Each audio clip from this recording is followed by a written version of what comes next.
பிஸ்மில்லாஹி வஸ்ஸலாத்து வஸ்ஸலாமு அலா ரசூலில்லாஹ் அம்மா பஅத். இஸ்லாம்ங்கிறது எல்லா துறைக்கும் வழிகாட்டுறதுனால ஒரு மனிதன் உட்கார்றது எந்திக்கிறது அதுக்கும் கூட ஒரு வழிமுறையை சொல்லி தருதுன்னு பாருங்களேன். ஒரு முறை ஒரு சஹாபி வந்து உட்கார்ந்துட்டு இருக்கும்போது இப்படி உட்கார்ந்துட்டு இருக்கிறாங்க.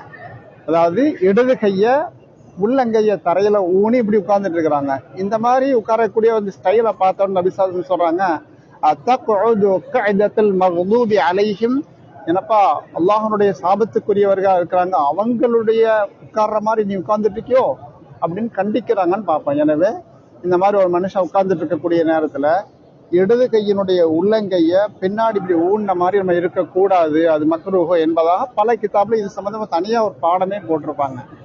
எனவே எப்படி உட்காரலாம் அப்படிங்கிறதுக்கான அல்லாமா இப்னு உஸைமீன் ரஹ்மத்துல்லாஹ் அவங்க பதில் சொல்லுவாங்க, அவங்க விளக்கம் சொல்லுவாங்க.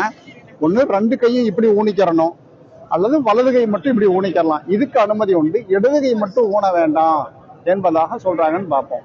எனவே நாம வந்துட்டு சின்ன சின்ன விஷயங்கள்லையும் கூட நாம இந்த மாதிரி நல்ல ஒழுக்கங்களை பேணக்கூடிய நேரத்துல ஹதீஸ் அடிப்படையில குர்ஆன் அடிப்படையில நன்மையும் கிடைச்சுக்கிறோம், உடல் ஆரோக்கியத்துக்கும் மாபெரும் நமக்கு வந்து பயனுள்ளதா இருக்கும் என்பதை பார்க்கிறோம். இதே மாதிரிதான் சாப்பிடக்கூடிய நேரத்துல கையை ஊனிக்கொண்டு உட்காரக்கூடாது, சாய்ந்த வண்ணம் சாப்பிடக்கூடாது என்பது இருக்குது.